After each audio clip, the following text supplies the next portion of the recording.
दिया है ना, ये पीडीएफ आपको सेंड किया कर दिया है, और यही आपके लिए सफिशिएंट होगा। ठीक है, यही आपके लिए सफिशिएंट होगा। अभी आगे डिस्कस करते हैं। तो आज देखा जाएगा किसको, यहाँ पे स्टील स्ट्रक्चर को। तो आज देखा जाएगा स्टील स्ट्रक्चर को।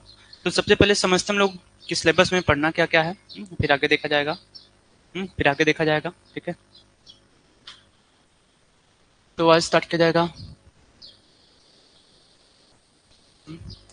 तो आज मिल जाएगा स्टील स्ट्रक्चर। ठीक है, आज डेट क्या हो जाएगी?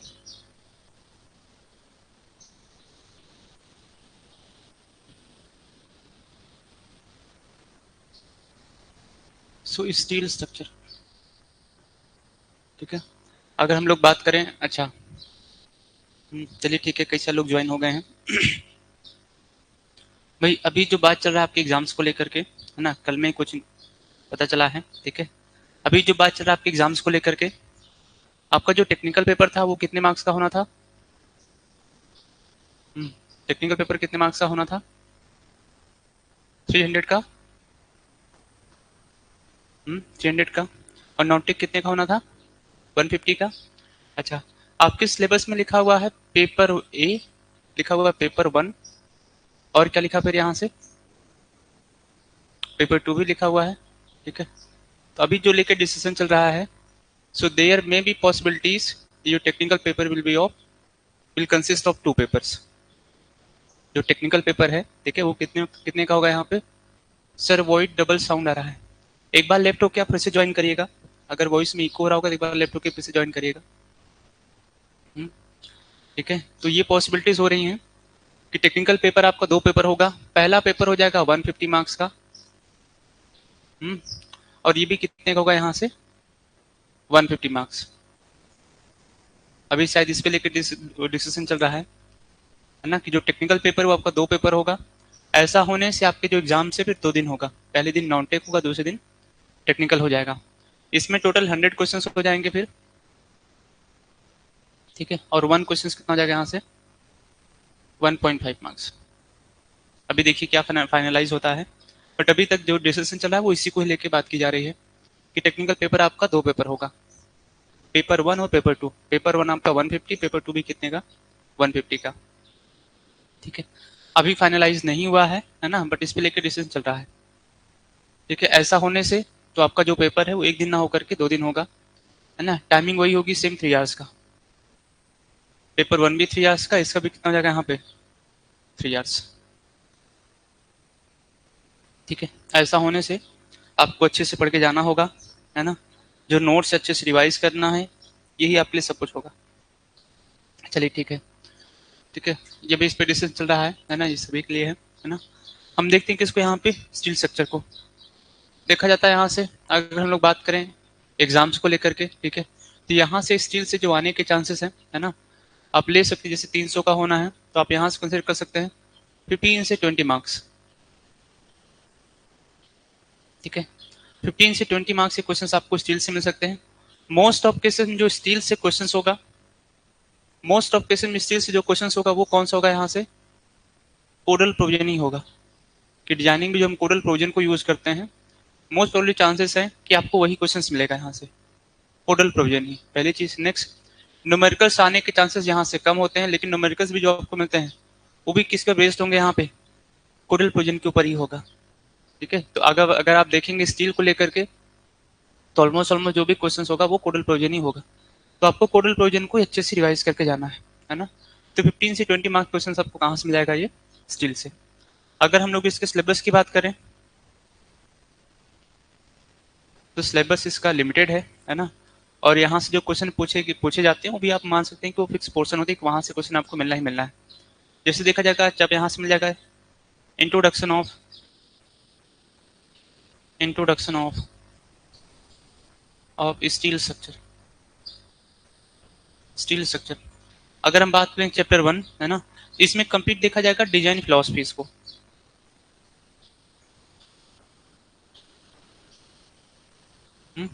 हम किसको डिस्कस करेंगे यहाँ पे? डिजाइन फिलोसफीज को। इसमें डिजाइन फिलोसफीज में आपको 3 मिल जाती हैं। पहला कौन सा मिल जाएगा यहाँ पे? WSM हो जाएगा। दूसरा कौन सा मिल जाता है आपको यहाँ पे? अल्टीमेट लोड मेथड, और थर्ड आपको मिल जाएगा यहाँ से लिमिट स्टेट डिजाइन मेथड। ये तीन आपको यहाँ से मिल जाएंगे। अगर डिजाइन फिलोसफीज की हम बात करें यहाँ से, तो WSM अल्टीमेट लोड मेथड, और यहाँ से क्या हो गया LSM। जो यहाँ से WSM है, स्पेशली परमिसिबल स्ट्रेस, है ना, specially permissible stress like bending tension में, है ना, बेंडिंग कॉम्प्रेशन में, डायरेक्ट शियर, है ना, और डायरेक्ट टेंशन, ठीक है, डायरेक्ट कॉम्प्रेशन। फिर यहाँ से average shear, maximum shear, bearing, इन सब में कितनी परमिसिबल वैल्यूज होती हैं वो आपसे बहुत पूछा जाता है। किसमें, यहाँ पे WSM में। जैसे कहा जाए एक्सियल टेंशन और एक्सियल कॉम्प्रेशन में परमिसिबल स्ट्रेस कितना मिल जाता है, 0.00 0.605 हो जाता है। बेंडिंग टेंशन बेंडिंग कॉम्प्रेशन में कितना हो जाता है, यहाँ पे 0.665 हो जाता है। आगे इन वैल्यूज को देखा जाएगा। तो आपसे बहुत पूछा जा रहा होता है, कहाँ से, WSM से। Next ultimate load method. Ultimate load method में यहाँ पे जो हम यूज करते हैं किसको, लोड फैक्टर्स को, क्योंकि नाम में यहाँ से अल्टीमेट लोड है, तो लोड फैक्टर आपसे बहुत पूछा जा रहा होता है। नेक्स्ट, जैसे हमने देखा था RCC में पार्शियल सेफ्टी फैक्टर्स क्या बोल सकते हैं फॉर लोड 1.5 देख limit set of collapse of serviceability में, एग्जैक्टली सेम आपको यहाँ से मिलेगा स्टील के लिए। तो यहाँ से जो कोडल प्रोविजंस आपको मिलते हैं वो बहुत पूछे जा रहे होते हैं। प्लस स्टील को लेकर के इसकी मैकेनिकल प्रॉपर्टीज, लाइक स्टील की डेंसिटी कितनी होती है, स्टील का कोएफिशिएंट ऑफ थर्मल एक्सपेंशन कितना होता है, पॉइजनस रेशियो कितना होता है। डेंसिटी को लेकर बहुत सारे क्वेश्चंस पूछे गए हैं। यंग्स मॉडुलस कितना है, शेयर मॉडुलस कितना है, स्टील को बनाने में कौन कौन से कॉम्पोजिशंस यूज करते हैं, उनका परसेंटेज क्या होता है। तो वो सारे क्वेश्चन आपसे बहुत पूछे जा रहे होते हैं। तो चैप्टर 1 में, है ना, आप एक्सपेक्ट कर सकते हैं यहाँ से 1 से 2 क्वेश्चन आपको मिल सकता है एमसीक्यूज के, है ना। वो भी स्पेशली किसको लेकर के होगा, या तो WSM होगा या तो LSM होगा। यहाँ से भी क्वेश्चन बन सकता है, बनेगा भी सिर्फ एक ही क्वेश्चन होगा, कौन सा, वो अल्टीमेट लोड मेथड को लेकर के, है ना, अल्टीमेट लोड मेथड को लेकर के कितना लोड फैक्टर यूज करते हैं। तो चैप्टर 1 में आपको कंप्लीट देखना होगा यहाँ पे डिजाइन फिलोसफीज को। फिर यही देखा जाएगा how many types of section, है ना, कितने टाइप के सेक्शन होते हैं, फिर उनका रिप्रेजेंटेशन कैसा है, तो हम लोग बेसिक डिस्कस कर लेंगे कहाँ पे, चैप्टर 1 में इंट्रोडक्शन ऑफ स्टील स्ट्रक्चर। इसके बाद सेकंड चैप्टर देखा जाएगा यहाँ से। सेकंड चैप्टर मिलेगा आपको यहाँ पे कनेक्शन। सेकंड चैप्टर मिलेगा आपको यहाँ पे कनेक्शन। अब आप कनेक्शन से यहाँ पे श्योर हो जाइए कि ऑलमोस्ट 2 से 3 क्वेश्चन आपको मिलेगा कहाँ पे, कनेक्शंस को। अगर हमें 2 मेंबर्स को ज्वाइन करना है तो क्या करना होगा, हमें कनेक्ट करना होगा। जिस पॉइंट पे हम क्या करेंगे, ज्वाइन करेंगे, उसको क्या बोला जाएगा, कनेक्शन बोला जाएगा, ठीक है। अब कनेक्शन कितने मेथड से हम कर सकते हैं, तो फर्स्ट तो क्या मिल जाएगा आपको यहाँ से, रिवेट मिल जाएगा। सेकंड क्या मिल जाएगा आपको यहाँ से, सेकंड क्या मिल जाएगा आपको यहाँ से, बोल्ट। और थर्ड कौन सा मिल जाएगा यहाँ से, वेल्ड, ठीक है। अब फोर्थ यहाँ से मिलता है पिंड कनेक्शन, लेकिन वो आपको नहीं पढ़ना है। हम कैसे ज्वाइन कर सकते हैं, यहाँ से पिंड को यूज कर सकते हैं। हमें यहाँ से क्या मिलेगा, रिवेट हो गया, बोल्ट हो गया, यहाँ से क्या होगा, बेल्ट। और ये तीनों आपको पढ़ने हैं। तो कनेक्शन में आपको यहाँ पे 3 टॉपिक को करना है, कौन सा, रिवेट, बोल्ट, वेल्ड और पिंड। अगर हम बात करें एमसीक्यूज के लिए, तो रिवेट बहुत इंपॉर्टेंट होगा, उसके बाद बोल्ट, फिर उसके बाद वेल्ड। रिवेट्स को लेकर बहुत सारे क्वेश्चंस पूछे गए।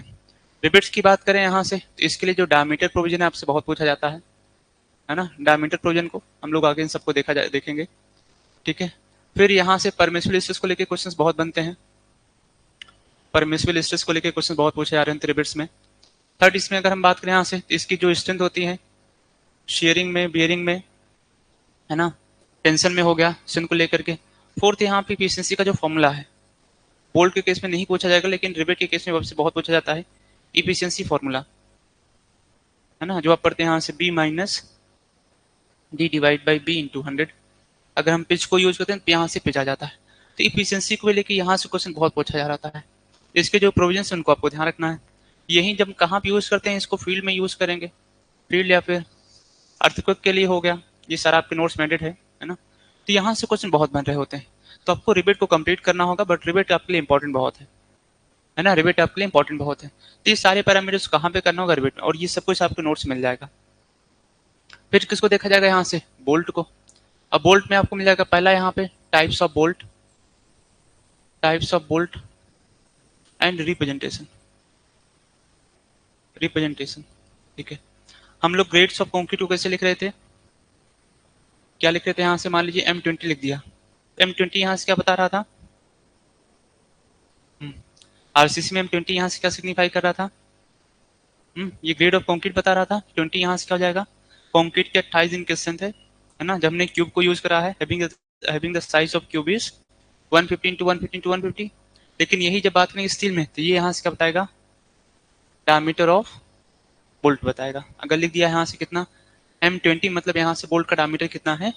20 mm है ना। तो ये रिप्रेजेंटेशन भी आपको यहाँ पे ध्यान रखना होगा। तो रिप्रेजेंटेशन भी आपसे पूछा जा रहा होता है ना।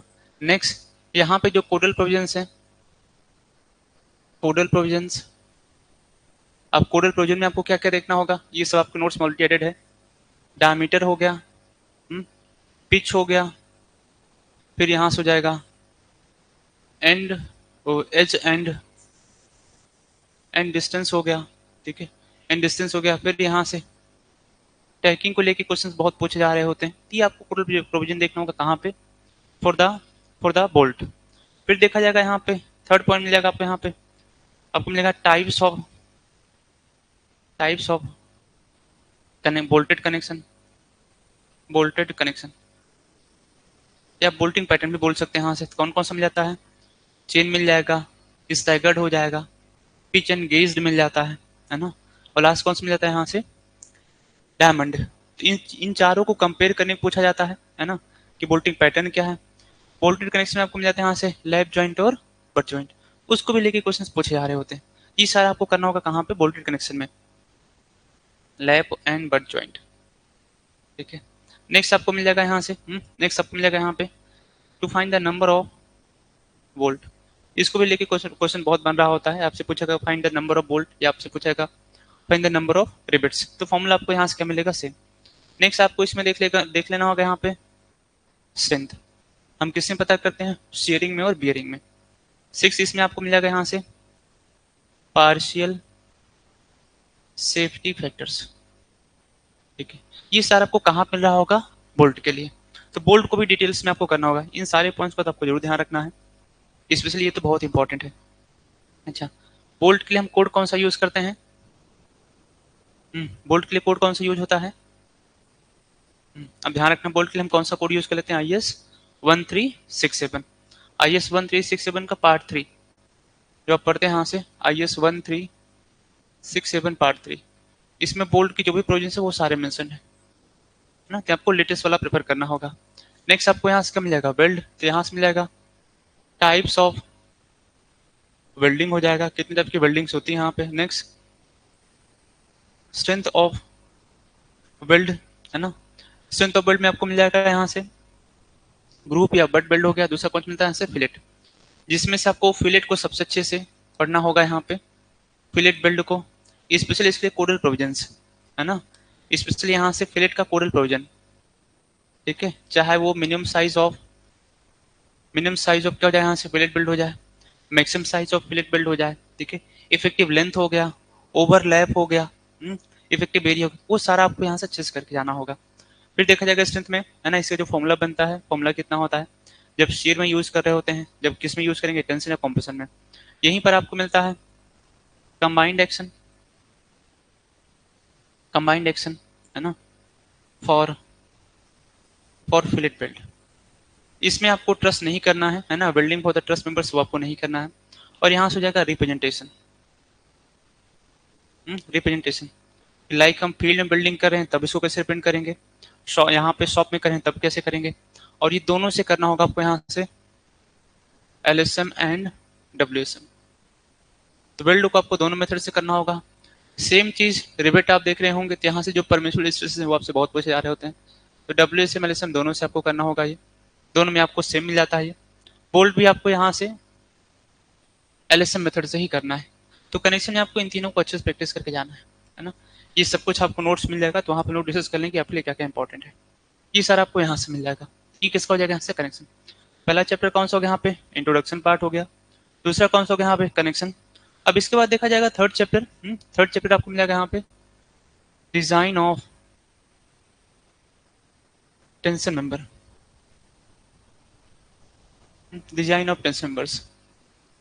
ठीक है।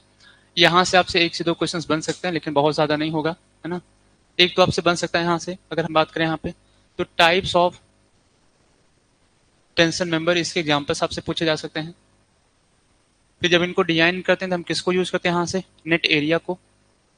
तो नेट एरिया को कैलकुलेट करने को आ सकता है जब चेन बोल्टिंग हो, जब स्टैगर्ड हो, जब यहाँ से हो डायमंड पैटर्न हो, तब उसको लेकर नेट एरिया को पूछा जा सकता है।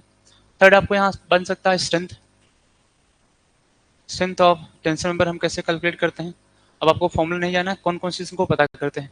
तो स्ट्रेंथ ऑफ यहाँ से जाकर टेंशन मेंबर्स, एक आपको मिल जाता है यहाँ से गजेट प्लेट, आप बहुत सुनते होंगे, तो गजेट प्लेट का यूज क्या है, ये मिल जाएगा आपको यहाँ से।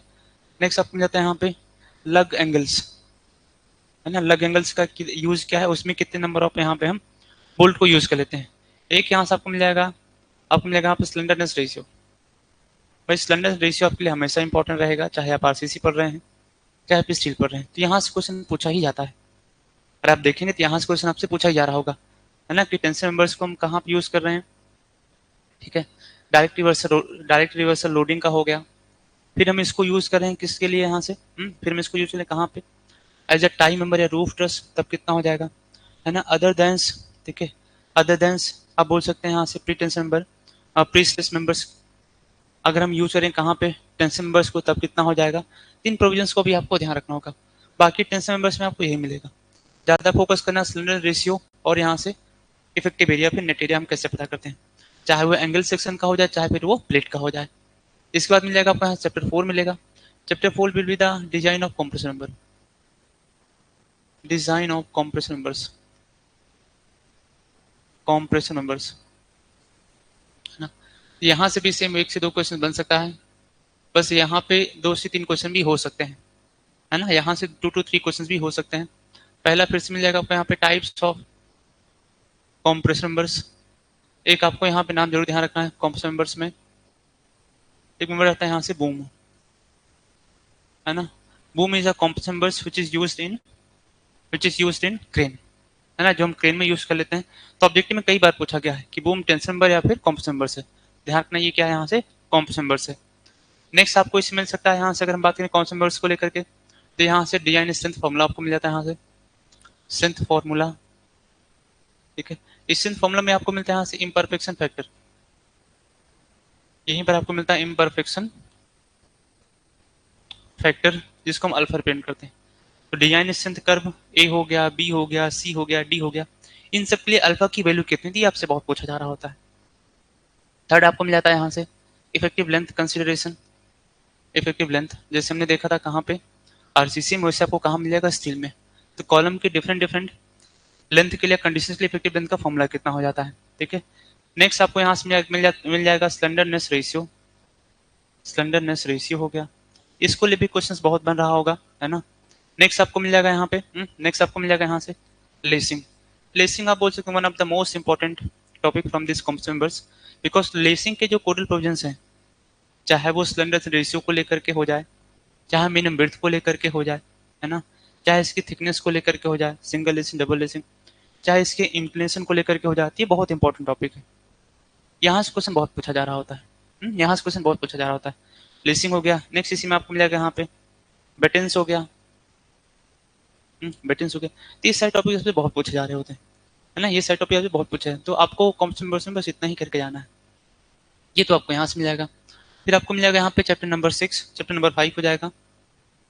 5 आपको पढ़ना है यहाँ से, 5 आपको देख के जाना है यहाँ से, आपको मिल जाएगा रूफ ट्रस।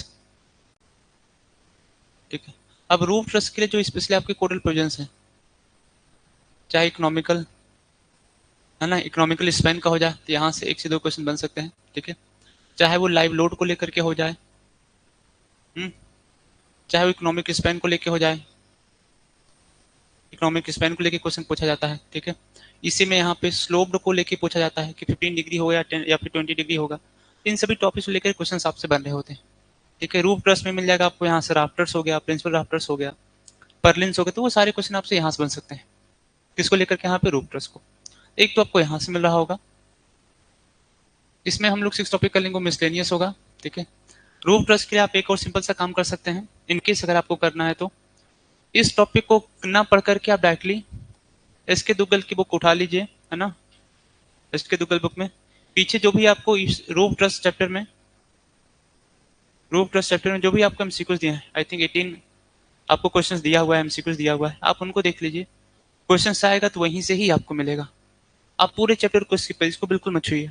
लेकिन पीछे जो आपको 18 या आई थिंक 18 क्वेश्चन से दिया हुआ है एमसीक्यू का, उसको देख लो, मोर देन सफिशिएंट होगा। तो जब भी क्वेश्चंस मिलेगा वहीं से ही आपको आ रहा होगा। बाकी क्लास में तो हम लोग इसको करेंगे ही करेंगे। बाकी क्लास में इसको हम लोग करेंगे ही करेंगे।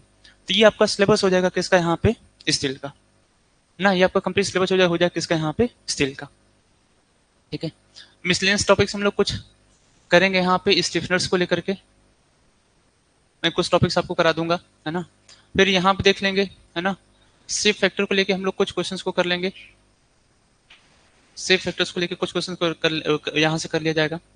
ठीक है, फिर इसी में हम लोग कर लेंगे यहाँ से बीम को भी लेके कुछ पॉइंट्स देख लेंगे यहाँ से। ठीक है, मिसलेनियस टॉपिक्स में बाकी और आपको यहाँ कुछ नहीं करना है। देखिए, कभी कभी होगा कि एक आध दो क्वेश्चन होगा वो थोड़ा बाहर से पूछने की कोशिश करेगा, रिलेटेड होगा टॉपिक से ही, बट हो सकता है वो कुछ आउट ऑफ सिलेबस भी हो सकता है, या कुछ ऐसे क्वेश्चन होते हैं जो बहुत ज्यादा फ्रिक्वेंट होते पूछे जाते हैं, तो उनको मिसलेनियस में कर लेंगे। तो ये कंप्लीट सिलेबस हो जाएगा किसका, आपका यहाँ पे स्टील का। ठीक है, अब इसके लिए अगर आपको टेक्स्ट बुक लेना है तो आप टेक्स्ट बुक किसको ले सकते हैं। ठीक है भाई, सिंपल लैंग्वेज के लिए तो आपके पास है ही, बाकी अगर आप देखना है यहाँ से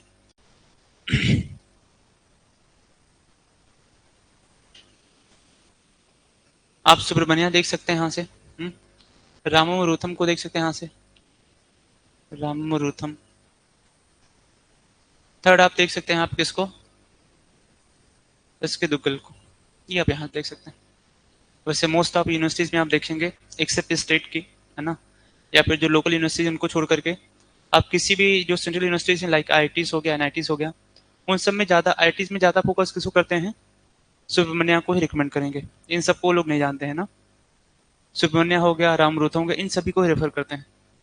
आपको पहले ही कहा जाता है कि आपको पढ़ना है तो आप केवल इनको पढ़िए, ये समझ में नहीं आता इनको पढ़िए, ये दोनों समझ नहीं आता तब आप कहाँ पे आइए, एसके दुग्गल के पास, है ना। बाकी मोस्ट ऑफ केसेस में देखेंगे हर एक आईआईटीज में आपको इन्हीं की बुक्स आपको मिलेगी। आपको इसके दुग्गल का बुक बहुत रेयर है किसी आपको ये आईआईटीज में मिल जाए, बाकी आपको नहीं मिल रहा होगा। सभी का इन्हीं दोनों की बुक्स या फिर फॉरेन ऑथर का रखा होगा। ठीक है, तो आपको यहाँ से मिल जाएगा टेक्स्ट बुक के लिए। ठीक है, अगर आपको प्रैक्टिस करना है एमसीक्यूज प्रैक्टिस के लिए, सबसे पहले क्या करना होगा, यहाँ से वर्कबुक को अच्छे से प्रैक्टिस करना होगा। सेकंड फिर आपके पास है ना एसएससी जेई का जो प्रीवियस ईयर आप उसको देख लीजिए। बाकी आपको इंजीनियरिंग सर्विसेज का या फिर गेट के क्वेश्चंस करने की रिक्वायरमेंट नहीं है। स्टेट जेई के लिए ये बहुत ज्यादा हो जाएगा, अगर आप ईएससी और गेट को कर रहे हैं तो उनका स्टैंडर्ड बहुत हाई हो जाएगा, तो आप इनको यहाँ देख लीजिए। वैसे एसएससी में जो वर्कबुक है उसमें ये सारे क्वेश्चन एडिट होंगे जो एसएससी में पूछे गए हैं, है ना। एसएससी हो गया, स्टेट में पूछा गया है, और जो ईएससी के कुछ क्वेश्चन जो ज्यादा फ्रिक्वेंट होते हैं पूछे थे एग्जाम्स में, तो उसको लेकर के आपको यहाँ से मिल सकता है। ठीक है, तो ये आपको करना होगा। बाकी टेक्स्ट बुक के लिए आप इसको देख सकते हैं, है ना। वैसे बुक्स देखने की रिक्वायरमेंट नहीं, आपके पास जो क्लास नोट्स है वही मोर देन सफिशिएंट है ना। तो हर एक सब्जेक्ट का जो भी आपको क्लास नोट शेयर किया जा रहा है, अगर आपके पास क्लास नोट्स है फिर आपको किसी भी टेक्स्ट बुक या कुछ और करने की रिक्वायरमेंट नहीं है। ठीक है, तो ये आपका कंप्लीट यहाँ से हो जाएगा। ये जो हमने टेंशन बर्स को देखा है, इसको आपको करना है एलएसएम एंड डब्ल्यूएसएम बोथ, क्योंकि डब्ल्यूएसएम को ही लेकर बहुत सारे एमसीक्यू क्वेश्चन आपको मिलते हैं, उसको लेकर के आपको बहुत सारे क्वेश्चन मिलते हैं। तो ये कंप्लीट आपका यहाँ से क्या हो जाएगा, ये सिलेबस हो जाएगा। ठीक है, इसमें आपको कोड कौन सा रेफर करना होगा, कोड कौन सा यूज करते हैं, IS 800। ठीक है, लेटेस्ट आपको जो अमेंडमेंट मिलेगा वो 2015 का मिलेगा, है ना। चल तो रहा है 2007 वाला ही, ठीक है, बट जो लेटेस्ट अमेंडमेंट आपको मिलेगा 2015 का, इसको लेकर के सबमिशन एक ड्राफ्टिंग कॉपी किया गया है ना। अब देखिए जब भी नया कोड आएगा तो ये अपडेट होके आएगा। ठीक है, लेकिन सबमिशन इसका कर दिया गया है किसको लेकर के, IS 800 को लेकर के, है ना। इसमें स्टील टेबल आपको देखने की रिक्वायरमेंट नहीं होगी, है ना, स्टील टेबल देखने की रिक्वायरमेंट नहीं होगी, बट इसमें आप IS चाहे तो 2062 को भी देख सकते हैं, जो कि इसलिए यूज करते हैं हम लोग यहाँ पे फॉर स्ट्रक्चरल स्टील। जो भी लोग कोड को डाउनलोड करेंगे जिनके पास होगा वो सब लेटेस्ट वाला करिएगा। जो भी लोग कोड को प्रेफर कर रहे होंगे सबसे लेटेस्ट वाला कोड यूज करिएगा 2015 का। अभी सबमिशन इसका हुआ है, देखिए ड्राफ्टिंग कॉपी आपको मिल जाएगा, आप इंटरनेट से डाउनलोड कर सकते हैं, बट अभी फाइनल नहीं आया हुआ है ना। तो आपको अगर प्रेफर करना है तो आप सबसे लेटेस्ट वाले कोड को रेफर करिएगा, 2008 या 12 वाले को मत करिएगा, क्योंकि बहुत सारे डेटा उसमें चेंजेस हुए, स्पेशली लैम्डा को लेकर के, है ना, और डिजाइनिंग पैरामीटर्स को लेकर के। ये कंप्लीट मिल जाएगा सिलेबस किसका यहाँ पे, स्टील का। ज्यादा फोकस में किसमें करना है आपको, यहाँ से कोडल प्रोविजंस को ही करना है। न्यूमेरिकल्स यहाँ से कम होगा, लेकिन कोडल प्रोविजन से क्वेश्चन बहुत सारे पूछे जा रहे होंगे। आप किसी भी एग्जाम में देखोगे तो कोड को लेके बहुत सारे क्वेश्चन मिल जाते हैं। ये कंप्लीट सिलेबस हो जाएगा किसका यहाँ पे, स्टील का। ठीक है, चलिए इसको देखते हैं यहाँ से हम लोग, देखते हैं यहाँ से। चलिए, तो ये आपको यहाँ से मिल जाएगा। ये नोट सभी को शेयर कर दिया गया है, आप लोग आराम से डाउनलोड कर सकते हैं। ठीक है, ग्रुप में सेंड कर दिया है, देखिए यहाँ से।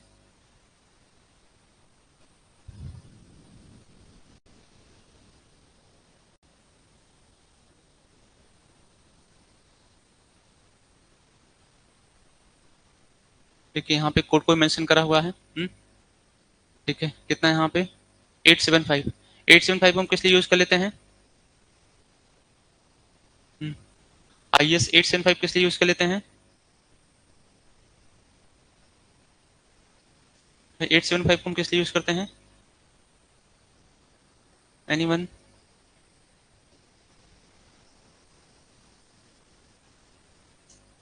आइडिया नहीं।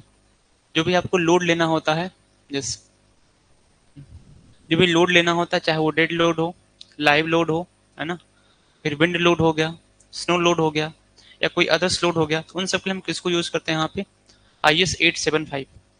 किसको यूज करते हैं यहाँ से, IS 875। ठीक है, इसके जो भी पार्ट्स हैं, टोटल आपको 5 पार्ट मिल जाते हैं। हम 5 पार्ट को यूज करने के लिए यहाँ पे for the load consideration, for the load consideration. चलिए ठीक है, हम किसकी बात करें, डिजाइन फिलोसफीज की। तो पहला टॉपिक आपको मिल जाएगा यहाँ पे जनरल डिजाइन कंसिडरेशन, या आप इसको बोल सकते हैं डिजाइन फिलोसफीज, या आप इसको क्या बोल सकते हैं, डिजाइन फिलोसफीज। हम जो भी स्ट्रक्चर को डिजाइन करेंगे, क्या होना है, वो सेफ होना है। पहला क्राइटेरिया आपको क्या मिलेगा यहाँ पे, the structure should be safe. Structure कैसा होना है यहाँ पे, सेफ होना है। Design of steel members and their connection so that they can resist and transfer the applied load safely and economically। तो जब भी कोई स्ट्रक्चर डिजाइन करेंगे, अप्लाइड लोड को क्या करेगा, वो रजिस्ट करेगा सेफली, और उसको डिजाइन करने में पैसा यहाँ से क्या लगना है, कम लगना, मीन्स इकोनॉमिकली भी होना है। तो देखिए, the design of the steel structure consist of design of steel members and their connection so that they can resist and transfer applied load safely and economically, safely and economically. ठीक है, ये तो आपको यहाँ से मिल जाएगा। अगर हम लोग बात करें, जब देखते किसको, यहाँ से हम लोग डिस्कस करते किसको, आरसीसी में, तो स्ट्रक्चरल इंजीनियरिंग को 2 पार्ट में कैटेगराइज किया गया था। पहला एनालिसिस, दूसरा कौन सा था, डिजाइनिंग। दूसरा कौन सा था, डिजाइनिंग। डिजाइनिंग में हम लोग किसको किसको कर रहे थे, डिजाइनिंग में क्या हम लोग किस किस सब्जेक्ट को लेकर चल रहे थे यहाँ पे, डिजाइनिंग में किसको किससे करा हुआ था, आरसीसी था, और क्या था, स्टील था, और क्या था यहाँ से, प्रीसियस कंक्रीट। तो डिजाइनिंग के पैरामीटर्स कहाँ कौन कौन से हम लोग कंसीडर करे थे, पहला कौन सा था, सेफ्टी। दूसरा क्या मिल रहा था, सर्विसबिलिटी। फिर क्या मिल रहा था, फिर क्या मिल रहा था यहाँ से, ड्यूरेबिलिटी। फिर क्या मिल रहा था, फिर क्या मिल रहा था यहाँ से, फिर यहाँ से क्या था, ये इकोनॉमिक, और लास्ट कौन सा था यहाँ पे, एस्थेटिक। टोटल 5 पैरामीटर्स मिले थे किसको में यहाँ पे, डिजाइनिंग के। तो पहला कौन सा कर लिया हम लोग यहाँ पे, आरसीसी को। दूसरा कौन सा कर रहे हैं यहाँ पे हम लोग, स्टील। जब भी किसी स्ट्रक्चर को डिजाइन करेंगे, that the structure should safely transmit the load from one member to another member and the cost of construction should also be less. तो क्या ये सारे कंडीशन फिर से सेटिस्फाई होना है, यस। तो जब भी किसी पैरामीटर को हम डिजाइन करते हैं, इन चारों पॉइंट्स को हमें ध्यान रखना है। जब भी किसी मेंबर को डिजाइन करेंगे, इन चारों पॉइंट्स को हमें यहाँ पे ध्यान रखना है। सेफ्टी, यस, इकोनॉमिक हो जाएगा। सेफ्टी, सर्विसबिलिटी, ड्यूरेबिलिटी, इकोनॉमिक है, एस्थेटिक। अब इस चीज को मेंटेन करने के लिए हमारे पास कुछ थियरीज हैं ना, जिनको हम लोग क्या बोलते हैं यहाँ पे, डिजाइन फिलोसफीज। भाई सबको ध्यान से देखिएगा, है ना, इनको हम लोग डिस्कस कर लेंगे यहाँ से। तो पहले जो आपको डिजाइन फिलोसफी मिलता है, उसको हम बोल देते हैं यहाँ से working stress, working stress design method, working stress design method. ठीक है, दूसरा आपको मिल जाएगा यहाँ पे अल्टीमेट लोड मेथड। इसका और नाम है, इसको हम और क्या बोलते हैं, इसको प्लास्टिक मेथड भी बोलते हैं, इसको हम लोग प्लास्टिक मेथड भी बोलते हैं। और थर्ड आपको मिल जाएगा यहाँ से थर्ड आपको मिलेगा यहाँ से लिमिट स्टेट, थर्ड आपको मिलेगा यहाँ से लिमिट स्टेट डिजाइन मेथड, है ना, लिमिट स्टेट डिजाइन मेथड, ठीक है, इसको आप LSM बोल देते हैं। सेम टाइम में ही यूएसए में डेवलप किया गया यहाँ से load and resistance design method, है ना, आगे देखा जाएगा यहाँ से, तो सेम टाइम में डिजाइन किया गया। This LSM method was developed in European countries, या आप स्पेशली बोल सकते हैं कनाडा में। Limit state design method, ultimate load method का और क्या नाम है यहाँ से plastic method, and this method was developed in Hungary. लेकिन जब बात करते हैं यहाँ से वर्किंग से डिजाइन मेथड, इसका और क्या नाम है, इसको हम लोग यहाँ से इलास्टिक मेथड ही बोलते हैं यहाँ से, ठीक है, इसको कन्वेंशनल मेथड ही बोला जाता है। तो इसके बारे में कोई इन्फॉर्मेशन नहीं है, ठीक है। तो जो सबसे ओल्डेस्ट मेथड है वो कौन सा है, वो है WSME है। कौन सा यहाँ पे है, WSME है, ठीक है। इसको स्टार्ट करने से पहले हम लोग थोड़ा और बेसिक डिस्कस करते हैं, ठीक है। हमने यहाँ पे देखा RCC में रेनफोर्स स्टील, RCC में क्या डिस्कस किया था यहाँ से, रेनफोर्स स्टील, ठीक है। और स्टील में क्या क्या जाएगा यहाँ पे, स्ट्रक्चरल स्टील। क्या दोनों सेम है, क्या दोनों स्टील सेम है, दोनों अलग अलग हैं, इसको डिस्कस करा हुआ था हम लोगों ने। जब बात करते हैं आरसीसी में, तो आरसीसी में हम कौन सा स्टील यूज करते हैं, रेनफोर्स स्टील, जो जिसका काम सिर्फ क्या है, कंक्रीट की किसी स्ट्रेंथ को इंक्रीज करना, जिसका काम क्या है, कंक्रीट की कौन सी स्ट्रेंथ को इंक्रीज करना, टेंसाइल स्ट्रेंथ पे टेंशन, टेंशन को रेज करना, वो कौन इम्पार्ट करेगा, स्टील। अगर टेंशन इम्पार्ट हो रहा है या फिर टेंसाइल स्ट्रेंथ को रेज कर रहा है, तो अल्टीमेटली कंक्रीट में क्या इम्पार्ट हो जाता है, डक्टिलिटी। और कंक्रीट क्या शो कर रहा होता है, ब्रिटल फेलियर, या बोल सकते हैं सडन फेलियर बता रहा होता है। तो हम जो यूज करते हैं कहाँ पे, आरसीसी में, वो कौन सा होता है, आरसीसी में जो यूज करते हैं कौन सा होता है यहाँ पे, रेनफोर्सिंग स्टील, ठीक है। और यहाँ जो यूज करेंगे वो कौन सा हो जाएगा, वो स्ट्रक्चरल स्टील, ठीक है। अब इस चीज को थोड़ा समझ में आया कि रेनफोर्सिंग स्टील हमने ये तो देख लिया, यहाँ पे ये टेंसाइल स्ट्रेंथ के लिए यूज कर रहे हैं, इसका सिर्फ केवल काम है क्या क्या है यहाँ पे मेंबर की टेंसाइल स्ट्रेंथ बढ़ाना। तो हम यहाँ जो स्टील यूज करते हैं उसकी कितनी स्ट्रेंथ को यूज करते हैं, ओनली यील्ड स्ट्रेंथ। हम यहाँ पे किसको यूज करते हैं, ओनली यील्ड स्ट्रेंथ। यहाँ पे जो भी स्टील को यूज करेंगे उस पर हम कितना लोड अप्लाई करते हैं, only up to its yield point, उसके आगे लोड को अप्लाई नहीं करते हैं। जैसे मैं यहाँ से कर्व को प्लॉट करूँ, देखो कुछ ऐसा आपको मिल जाता है। तो हम लोग किसको यूज कर लेते हैं यहाँ से, ओनली दिस स्ट्रेंथ, जिसको क्या बोल रहे थे, Fy। तो हम जो आरसीसी में यूज करते हैं रेनफोर्सिंग स्टील को, उस स्टील की कितनी स्ट्रेंथ को यूटिलाइज करते हैं, ओनली यील्ड तक, उसके आगे हम यूटिलाइज नहीं करते हैं। लेकिन यही जब किसी बात करेंगे स्ट्रक्चरल स्टील, तो इसके लिए कोड आपको बहुत सारे मिल जाते हैं, है ना, बट मेन हम जो प्रेफर करते हैं IS 2062, आप देखेंगे तो आपको कोड मिल जाएगा आपको, है ना, IS 800 मेंशन है ये। तो हम जो यूज करते हैं किसमें, स्ट्रक्चरल स्टील में, उस स्टील की हम कितने स्ट्रेंथ को यूज करते हैं यहाँ पे, किसको यूज करते हैं यहाँ से, अल्टीमेट को। तो स्ट्रक्चरल स्टील में जो हम स्टील यूज कर रहे होते हैं उसकी हम कितनी स्ट्रेंथ को यूज करते हैं यहाँ पे, अप टू इट्स अल्टीमेट, ध्यान रखना है यहाँ से, अप टू अल्टीमेट पॉइंट।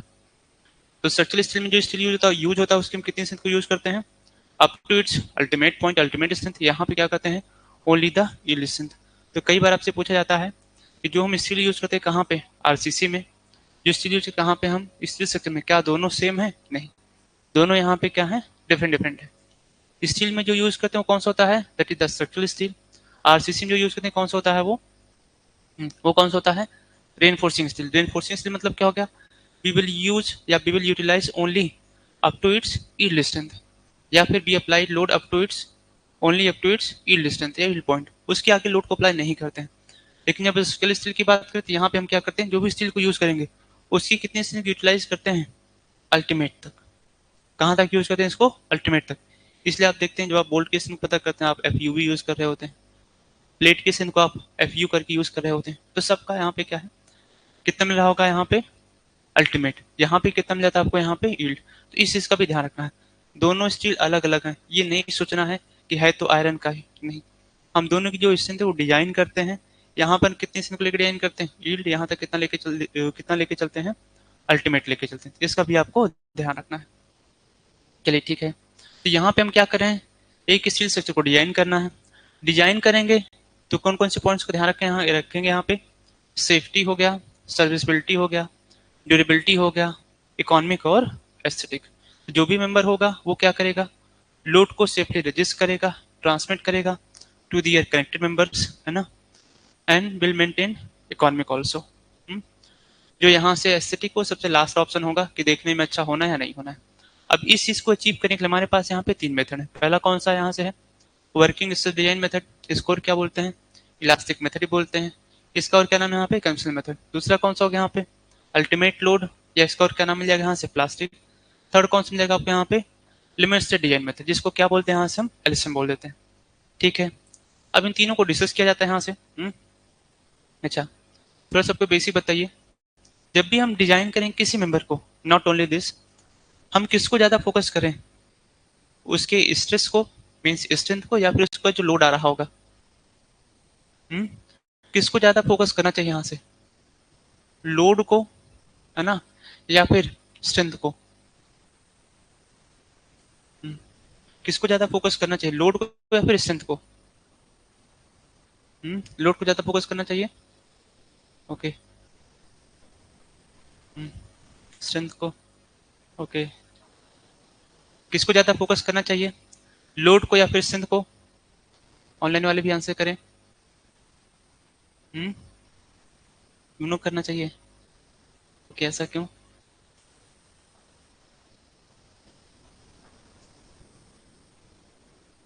ज्यादातर, ओके, बोथ हो गया, बोथ हो गया।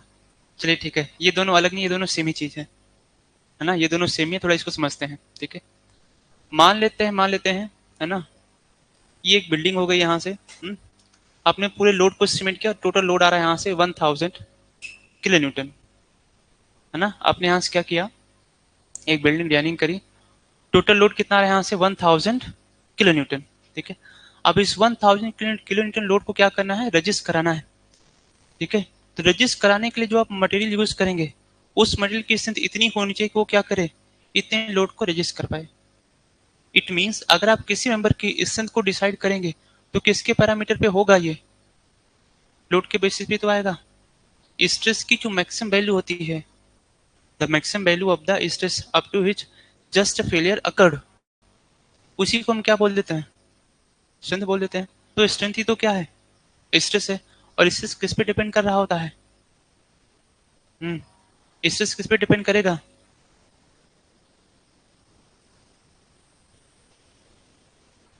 हमने यहाँ से क्या ले लिया, दिस इज द स्टील, है ना, और this is the timber, this is the timber. यहाँ पे लोड अप्लाई करा हुआ है पी, यहाँ पे लोड अप्लाई करा हुआ है पी। ठीक है, दोनों का क्रॉस सेक्शन एरिया यहाँ से क्या है, सेम है। तो स्ट्रेस किस में ज्यादा हो जाएगा, स्टील में, टिम्बर में। हमने दोनों मेंबर पे यहाँ पे सेम लोड को अप्लाई करा हुआ है। ठीक है, सेम लोड को अप्लाई करा हुआ है, और क्रॉस सेक्शन एरिया भी यहाँ से क्या रखा हुआ है, सेम रखा हुआ दोनों के लिए। तो स्ट्रेस किस में ज्यादा हो रहा होगा, स्टील में, टिम्बर में।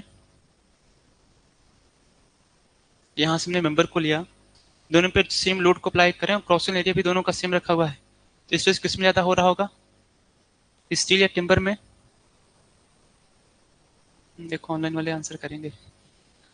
हाँ, किस में ज्यादा होगा, स्टील में, टिम्बर में।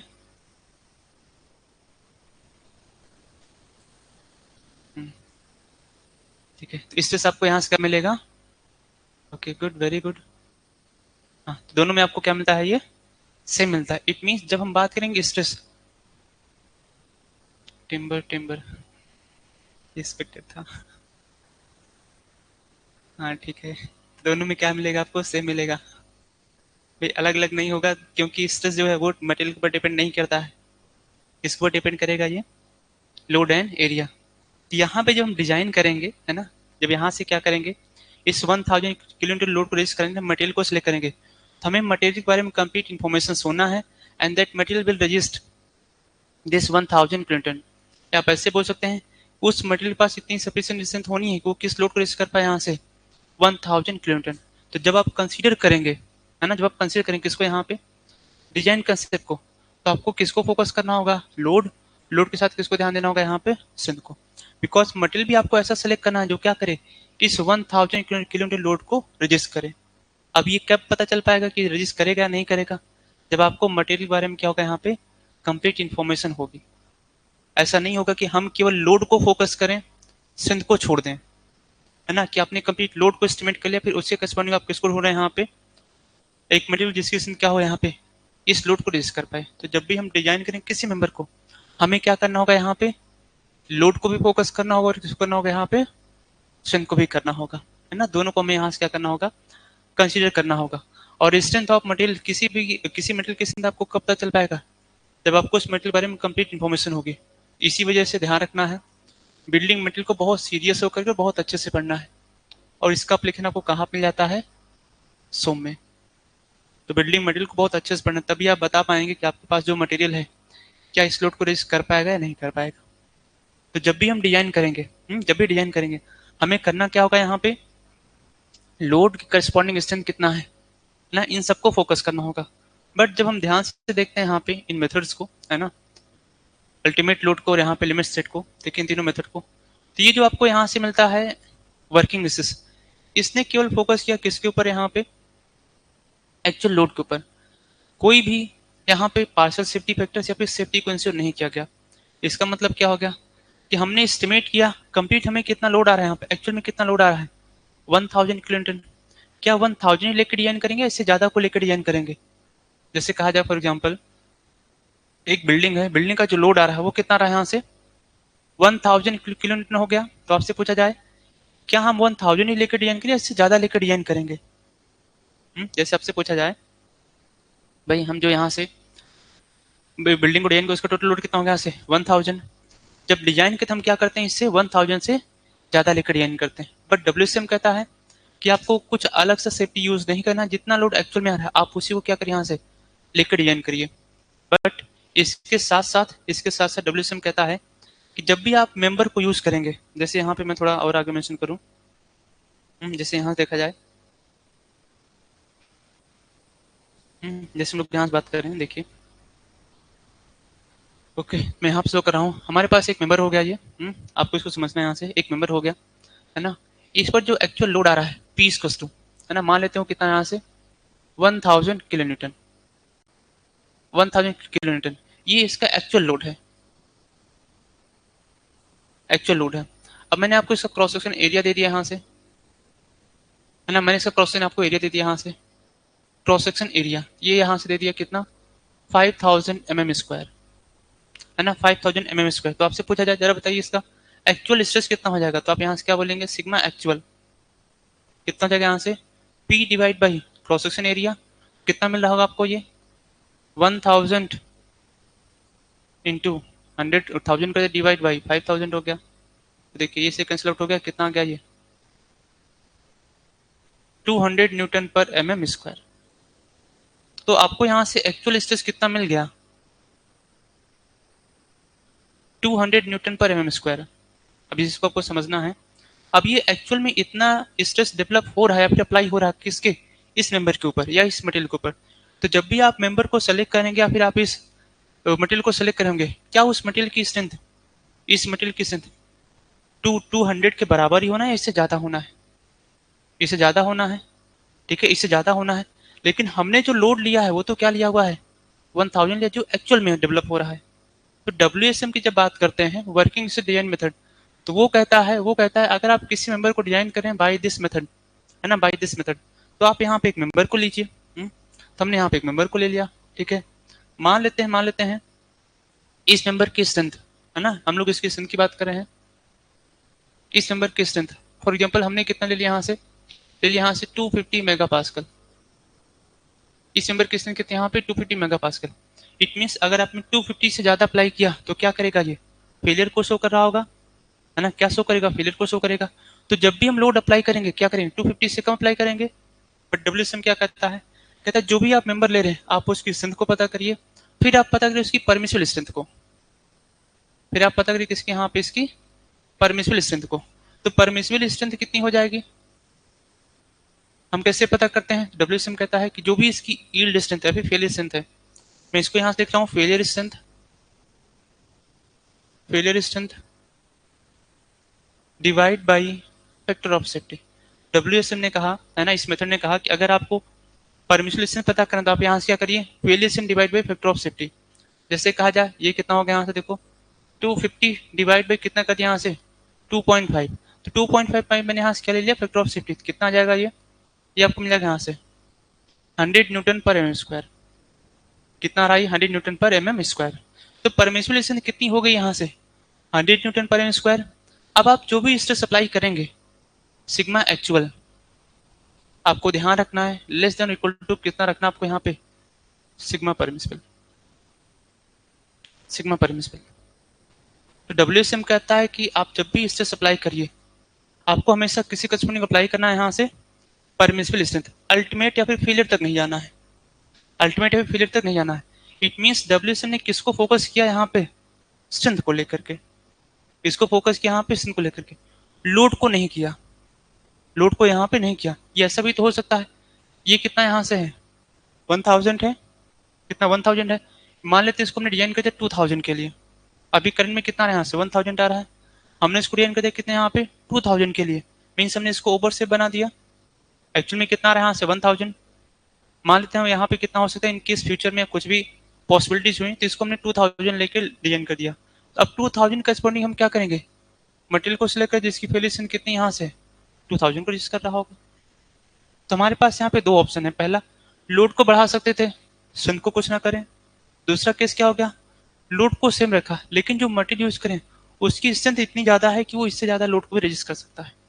तो डब्ल्यूएसएम का मेन फोकस किसको लेकर के था यहाँ पे स्ट्रेंथ को लेकर के, किसको लेकर के था यहाँ पे स्ट्रेंथ को लेकर के। देखिए ये कितना रजिस्ट कर सकता था 250, डब्ल्यूएसएम ने कितना अलाउ किया अप्लाई अप्लाई कर सकते हैं 100, और जब अप्लाई करेंगे जो एक्चुअल है वो क्या है यहाँ से लेस देन और इक्वल टू कितना यहाँ से 100 है।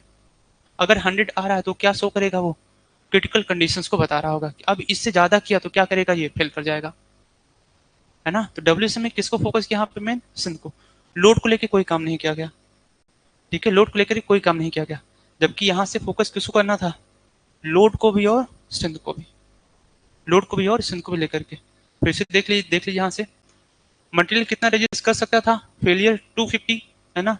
डब्ल्यूएसएम ने कहा कितना लोड अप्लाई करना है only up to the permissible, आप अल्टीमेट या फिर फेलियर को मत कंसिडर करिए, किसको लेके चलिए यहाँ से परमिसिबल, यही आपके लिए क्या हो जाएगा यहाँ से फेलियर हो जाएगा। तो जब अप्लाई करेंगे तो क्या रखना है यहाँ पे 100 से कम रखना है इसके बराबर रखना है, अगर इक्वल टू 100 कर दिया तब तो ये क्या बताएगा क्रिटिकल पॉइंट को शो करा, इससे आगे किया तो फेल कर जाएगा। तो जब भी हम मेंबर को डिजाइन करेंगे हम किसको यूज करेंगे परमिसिबल स्ट्रेस, जो एक्चुअल स्ट्रेस डेवलप हो रहा है due to this actual load ये हमेशा कम या इक्वल टू होना किससे परमिसिबल से, आगे नहीं जाना है। बट अगर मैंने इसको यहाँ से देखो फॉर एग्जाम्पल इसको यहाँ से कितना कर दिया 1500, क्या तो भी ये सेफ होगा, यस तो भी सेफ होगा, क्यों क्योंकि आप तो यूज कितना कर रहे हैं यहाँ से ओनली 100, कितना रिस्क कर सकता था ये तो 250, तो अभी भी मेंबर यहाँ से क्या है सेफ है, लेकिन हमने लोड को लेके कोई काम नहीं किया। तो डब्ल्यूएसएम फोकस ही किसको करता है यहाँ पे स्ट्रेंथ को लेकर के, डब्ल्यूएसएम किसको फोकस करता है यहाँ पे स्ट्रेंथ को लेके करता है, लोड को लेके काम नहीं करता है, जबकि करना क्या चाहिए यहाँ पे तो दोनों को करना चाहिए। तो डब्ल्यूएसएम फोकस किसको किया यहाँ पे ओनली स्ट्रेंथ, ओनली स्ट्रेंथ। चलिए ठीक है अभी तो अच्छी बात है ना। लेकिन जब बात आती है यहाँ से कि फैक्टर ऑफ सेफ्टी मैंने कितना यूज करा है 2.5, ये कैसे पता 2.5 ही होगा, ये फैक्टर ऑफ सेफ्टी कितना यूज किया मैंने यहाँ से 2.5, अब ये मुझे कैसे पता कि 2.5 ही लेके चलना है, 3 भी तो हो सकता है भाई, ये भी तो हो सकता है, ये भी तो हो सकता है 2.5 भी 3 भी हो सकता है 3.5 भी हो सकता है, लेकिन ये मुझे कैसे पता कि यहाँ पे 2.5 ही लेके चलना है, it totally comes on experience. तो डब्ल्यूएसएम की सारी डिजाइनिंग किसके ऊपर बेस्ड होता है यहाँ पे एक्सपीरियंस के ऊपर, है ना।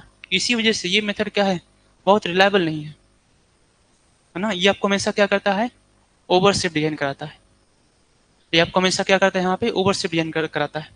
अगर आपने यहीं पर कितना यूज किया इसको यहाँ से देखो, मान लीजिए मैंने इसको यहाँ से 4 यूज कर लिया तो कितना रजिस्ट कर सकता था ये 250, लेकिन डिवाइड बाई 4 करके पता करेंगे इसको, है ना। तो जितनी ज्यादा फैक्टर ऑफ सेफ्टी होगी मटेरियल उतना ही या फिर डिजाइनिंग उतनी क्या हो जाएगी यहाँ से ओवरशिफ्ट होती चली जाती है, उतना ही क्या हो जाएगा ये ओवरशिफ्ट होता चला जाएगा, है ना। तो फैक्टर ऑफ सेफ्टी कितना लेके चलना है इन केस ऑफ डब्ल्यूएसएम ये हमें एग्जैक्टली नोन नहीं होता, ये सारा कहाँ से आता है based on the experience.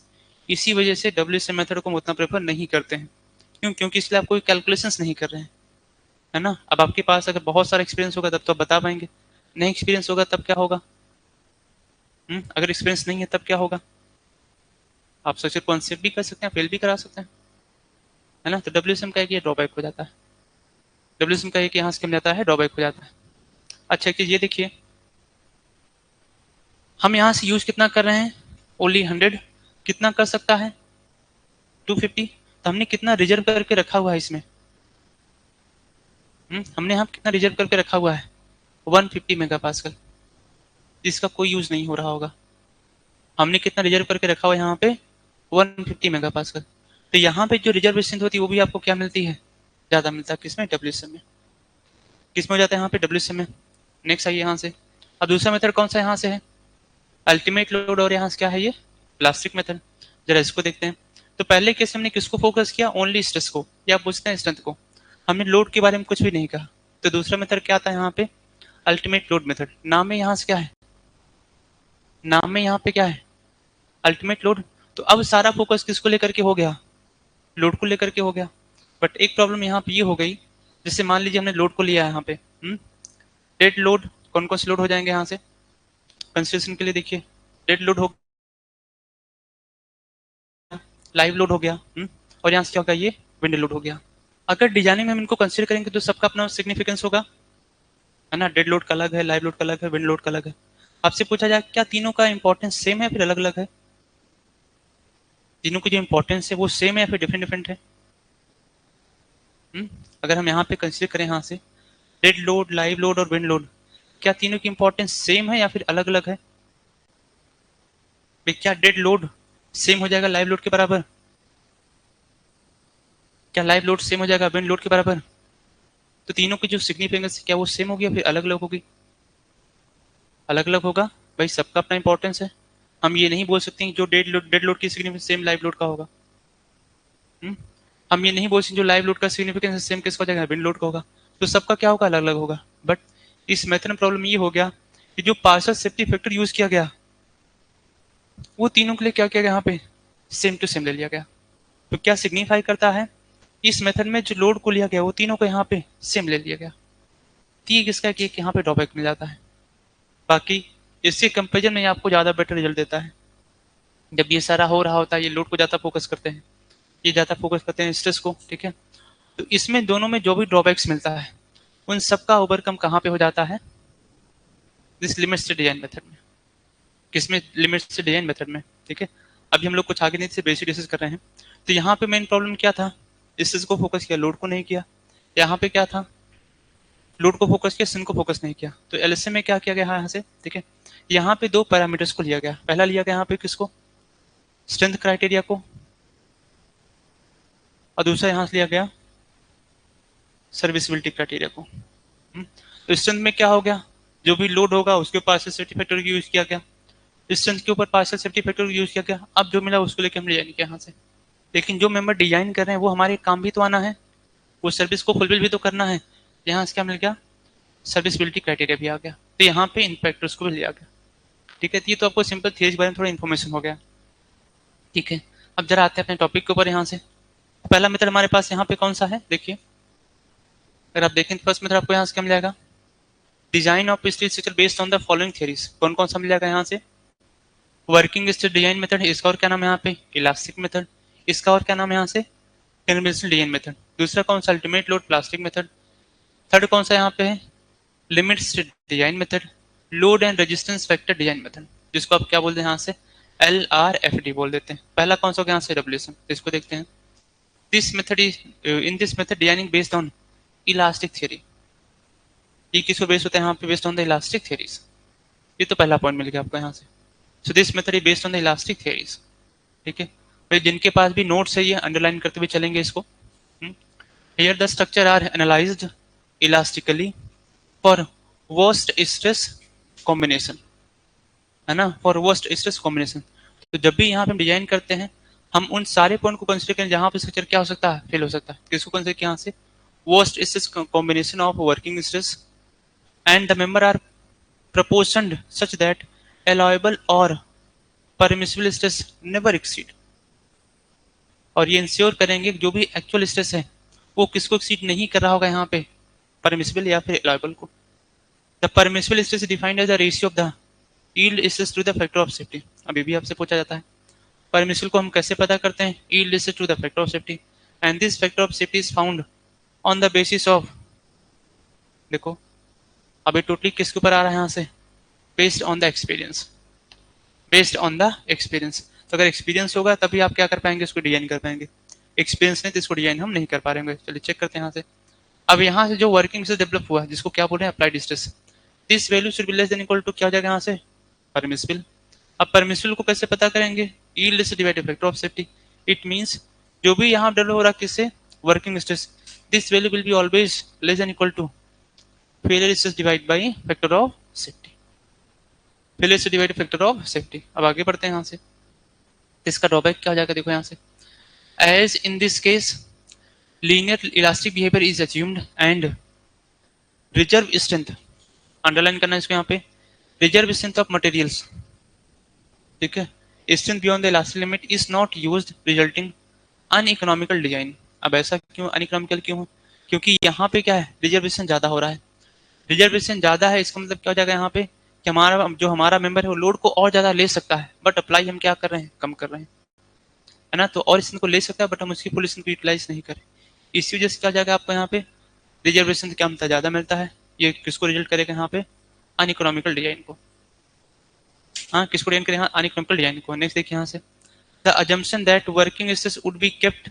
Less than permissible stress is not possible due to, ठीक है, हमने क्या जूम किया था यहाँ से, ड्यू टू, देखो यहाँ से क्या जाएगा, पहला है स्ट्रेस कंसंट्रेशन, दूसरा मिल जाएगा आपको यहाँ पे रेजिडुअल स्ट्रेस, थर्ड यहाँ पे secondary stresses like temperature change, sinking of support. अब हमने यहाँ से क्या मेंटेन किया था या फिर क्या जूम किया था कि जो भी यहाँ पे एक्चुअल स्ट्रेस है वो हमेशा कम होगा किससे, या लेस देन इक्वल टू होगा किससे, यहाँ पे परमिसिबल स्ट्रेस से, but due to some additional stress, कौन कौन सा हो जाएगा यहाँ पे, स्ट्रेस कंसंट्रेशन, दूसरा यहाँ से residual stress and other secondary stress like temperature change and sinking of support, ये सभी मिलके करते क्या है, यहाँ पे जो भी सिग्मा एक्चुअल है इसको एक्सीड करा देते हैं किससे, यहाँ पे सिग्मा परमिसिबल से, किससे, यहाँ पे सिग्मा परमिसिबल से। तो हमारी कोशिश होती है कि हम क्या करें, इसको लेस देन रखें, बट ड्यू टू दिस ये वैल्यूज क्या हो जाती है, इसको यहाँ पे एक्सीड कर जाती है। तो जब अगर हमें पता है ये एक्सीड करेगा तो उस केस में हम क्या करेंगे, इसको और ओवर सेफ डिजाइन करते हैं, हम और ज्यादा हायर फैक्टर ऑफ सेफ्टी लेके चलते हैं, और जितनी ज्यादा फैक्टर ऑफ सेफ्टी होगी जो मेंबर है उतना ही अनइकोनॉमिकल होता चला जाएगा, उतना ही क्या हो जाएगा, अनइकोनॉमिकल होता चला जाएगा। नेक्स्ट पॉइंट देखिए यहाँ से, it assume all the load to be act simultaneously with some degree of uncertainty. यहाँ पे क्या किया गया, इस सारे इससे यहाँ से क्या करने हैं, ठीक है, act simultaneously with some degree of uncertainty. चलिए ठीक है, अभी तो यहाँ से हो गया। अब जो नेक्स्ट पॉइंट आप देखने वाले हैं, जो नेक्स्ट पॉइंट आप देखने वाले हैं, ये ऑब्जेक्टिव के लिए बहुत इंपॉर्टेंट है, तो आप यहाँ से मेंशन कर सकते हैं कि आपको एक आता आपको यहाँ से ऑब्जेक्टिव क्वेश्चन मिल ही जाएगा, ठीक है, आप इसको यहाँ देख सकते हैं, आपको एक आता ऑब्जेक्टिव क्वेश्चन यहाँ से मिल ही जाएगा। चलिए ठीक है, देखते हैं यहाँ से क्या मिलेगा। पहला यहाँ से क्या है, टाइप्स ऑफ स्ट्रेस, है ना, फिर यहाँ से क्या लिखा हुआ है, रेजिग्नेशन, परमिसिबल स्ट्रेस, फिर यहाँ से क्या लिखा हुआ है, फैक्टर ऑफ सेफ्टी, फिर यहाँ से क्या लिखा, फैक्टर ऑफ सेफ्टी। चेक करते हैं यहाँ से, पहला कौन सा है, एक्सियल टेंसल स्ट्रेस या टेंसाइल स्ट्रेस, किससे रिप्रेजेंट करते हैं इसको, यहाँ पे सिग्मा 80 से, है ना, इसको हम लोग किससे रिप्रेजेंट करते हैं, यहाँ पे सिग्मा 80 से।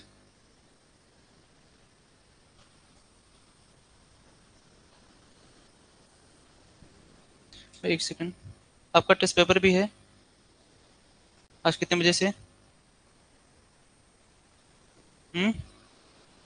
ओके ओके,